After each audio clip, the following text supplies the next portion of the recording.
TorahCafe.com.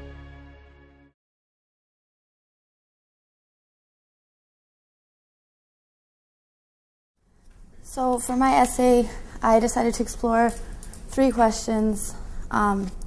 What is God? Where is God? And what does it have to do with me? The audience that I intended for this essay isn't so much observant or Hasidic Jews, but more so for secular Jews, or especially college students, at least at the University of Colorado in Boulder. When the Sinai Scholars class gets to the, well, what is God? Does God exist? Day of class, it seems like we really don't have a clear conception of really what God is. And so I wanted to explore this, and also for myself to have a better idea of God. So I think that people who aren't really sure if they believe in God, it's my opinion that a lot of these people have actually just been misled about what God actually is. For example, the idea of, I used to say, well, I don't know, maybe I don't believe in God, I don't know, but I believe in a universal energy and a force that flows through everything. That I believe in. And then, of course, that is what we mean when we say God. Elijah from Tikkun Zohar, there's a quote where he says, Master of the world, you are the cause of causes, who drenches the tree with that flow, a flow that is like a soul for the body, life for the body. And so in this way, that universal energy, really, that is what we're talking about when we say God. On the one hand, something that I talk about in my essay is that, well, we don't really know God or anything. And again, Tikkun Zohar, Elijah says, no thought grasps you at all. But I continue to claim that the reason we cannot truly know God has to do with vocabulary. The fact that the word God even exists, I think, is really problematic and misleading.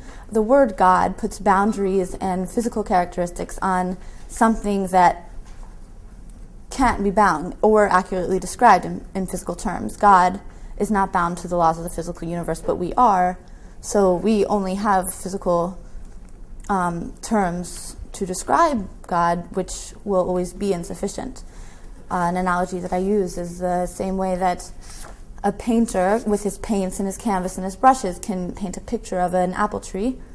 It depicts a tree, it looks like a tree, we know that it's a tree, but really it's only paints and canvas. In the same way, we use our words, we describe God, we get that we're painting this picture of God with our words, but it's really, we're just using words in physical terms. We're not really capturing God. So what is God? The simplified answer that I came to in my essay is that God is that which existed before creation, and God is that which flows through everything.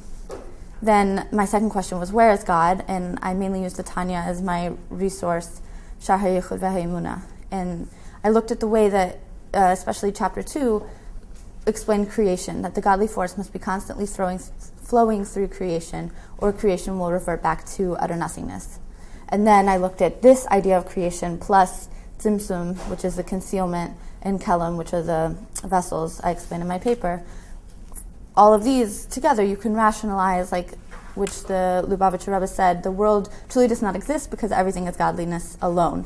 So the same way that the painting is actually just canvas and paint, the world too is actually just God. It's actually just the material with which it is created, is made up with. And so from that you can determine that the only true existence is God's. But of course we also do exist. I mean, I certainly feel like I exist. And the way that I would prove this is by our free will. We are made up of God, we have God flowing within us, and yet we can choose to do evil. We can go against the godly force that's within us. And I think that this shows that we really do have an existence of our own as well. And then I get to, well, why do we even need to understand God? What does it really matter? What does it have to do with me? And we need to understand God in order to understand the world so that we can understand our purpose and know how to live our lives. In Genesis 1:28, we're told that we have to have dominion over the earth. And then later in 2:15 of Genesis, we're told to protect it. And so, well, what is our purpose here? Are we supposed to dominate? Are we supposed to protect? And I don't think these things are contradicting at all, actually.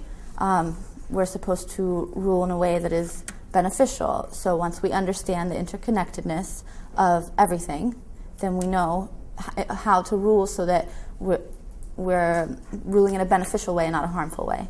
And then an example that I use from the text is Deuteronomy 20:19.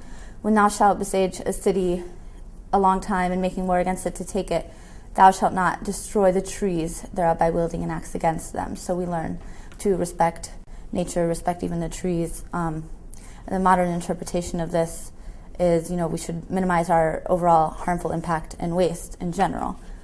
For example, recycling is a practical example. So what is our purpose? Our purpose is to create goodness. How do we do this? You do this by doing your individual task that is given to you for this lifetime. And how do you know this? Well, this is why it's important to understand God. It's because you want to become closer to the spiritual. You become more aware of your natural good instincts, and then you can do good in this world. And so there was just an idea that I wanted to end with, was a quote from the Baal Shem Tov, and it's, "In truth, you are no different than any other creature, since all things were brought into being to serve God. Just as God bestows consciousness upon you, he bestows consciousness upon your fellow man. In what way is a human being superior to a worm?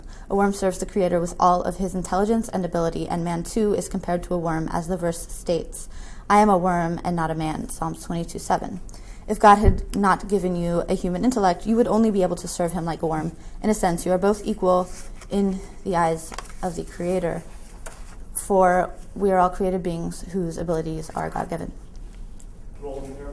Well, so something that I'm briefly touch on is, the idea of a miracle. The way that I think of a miracle is something that is outside of the properties of nature, that is outside of, when God created the world, sure, God gave everything certain properties and they were arbitrary, but then once he set them, he set these certain properties. For example, like water is fluid. It's a property of water that is fluid. Now, water could exist without the property of fluidity. It's not essential to water. You could but like God could have created water and made it not fluid. It was arbitrary that he made water fluid, but now that it's fluid, it would be a miracle if water would to not be fluid, like with the splitting of the sea. This is a miracle.